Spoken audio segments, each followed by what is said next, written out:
When you think about it, from poverty all the way to classroom anxiety, our world is just full of these really complex problems. But what if the key to solving them wasn't just in, say, policy papers, but actually inside our own minds? Today, that's exactly what we're going to do. We're going to explore the psychological roots of our biggest social and educational challenges. I mean, we've all been there, right? You see a headline or maybe something happening in your own community, and you just kind of think, why is this still a problem? Well, that feeling, that frustration, that simple question, why, that's the starting point for everything we're going to cover. It's really the first step toward finding a real solution.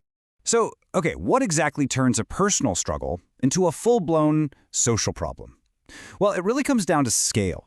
We're not just talking about one person having a bad day here. A social problem is a systemic issue, something that negatively impacts a huge number of people and ends up affecting the health of the entire community. And that right there is the crucial shift in perspective. See, a social problem isn't just a random collection of individual misfortunes. No, it's a pattern. It's like a ripple effect that touches thousands, sometimes even millions of people. And because the problem is collective, well, the solution has to be too. All right, so with that in mind, let's zoom out for a second and look at the big picture. What are these large-scale social challenges? And how do they actually show up in our everyday lives? And yeah, you're going to recognize these issues immediately. Poverty, crime, social inequality, the whole shebang. These are the big headline-grabbing problems, right? They're kind of the visible symptoms of a society that's under a lot of stress. They seem huge, maybe even impossible to solve, but as we're about to see, they often share common hidden roots. And this is such a critical point. None of these problems exist in a vacuum. Not at all. They're all deeply interconnected. I mean, just think about it for a second. Unemployment doesn't just affect someone's income, right? It can lead to poverty, which then creates chronic stress, which then impacts mental health, and that could potentially contribute to a whole host of other issues. It's like this complex, tangled chain reaction. So if those big social problems are what we see on the surface, like the tip of an iceberg, then these are the real drivers underneath. We're talking about the silent, psychological forces. Things like the stress that comes from difficult living conditions, the frustration when our basic needs aren't met, and the hits our self-esteem takes along the way. These are the invisible engines powering the crises we see out in the world. And you know what? This idea of hidden psychological drivers, it isn't just true for society as a whole. It's also right there at the heart of the challenges we face in our schools. So let's zoom in now. Let's go from the big societal picture right into the classroom and see how these exact same patterns play out.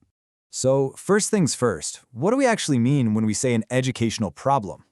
Well, really, it's any obstacle, doesn't matter if it's big or small, that prevents a student from reaching their full potential. You can think of it as the friction in the learning process that holds both students and teachers back. And look, these are not abstract concepts at all. I'm pretty sure we've all seen or maybe even experienced these hurdles ourselves. The brilliant student who's just paralyzed by test anxiety, or the classmate who just seems to have lost their spark. These aren't just academic issues, they are deeply personal struggles that can have really long-lasting consequences. Oh, absolutely, without a doubt. The stress of school, it's not just about getting good grades. It has a profound impact on a student's mental health. Seriously, when a student is overwhelmed by anxiety or the fear of failure, their brain literally can't learn as effectively. The emotional and the academic they're completely tied together.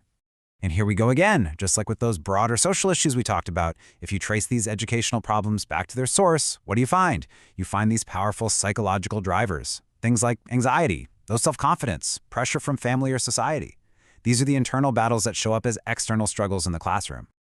Okay, so we've identified the problems and we've dug into their psychological roots. But, understanding is really only half the battle. So now for the most important part, how can psychology actually help us build solutions? It's time to move from diagnosis to action. And what's so powerful here is that psychology offers specific, targeted tools for each different problem. This is not a one-size-fits-all approach, not by a long shot. For pretty much every challenge, from crime and aggression all the way to exam stress, there's a corresponding psychological solution that's designed to get right to its root cause. Exactly. And these two things, counseling and awareness, they work together in tandem. Counseling gives people that one-on-one support to build individual resilience and coping skills. But then, at the very same time, awareness campaigns tackle the problem on a societal level, which helps reduce stigma and create a more supportive environment for everyone. So as you can see, Psychology's toolkit is just incredibly comprehensive. It really operates on every single level. We're talking everything from providing one-on-one counseling and career guidance to teaching conflict resolution skills in groups, all the way up to informing public policy for huge systemic change. It addresses the individual and the system at the same time. And this might just be the most important principle of all. I mean, why wait for a fire to start when you can fireproof the building, right? That's what early intervention is all about. It's about being proactive, not reactive. It's about building psychological resilience and support systems before a small problem escalates into a full-blown crisis. All right, we have covered a lot of ground today, from massive societal problems to individual educational hurdles and the psychological tools we can use to address them.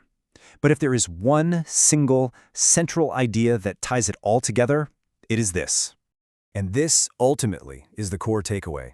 The biggest challenges we face as a society, they aren't just equations to be solved on a whiteboard. They are deeply human stories. They're born from our fears, our hopes, our needs.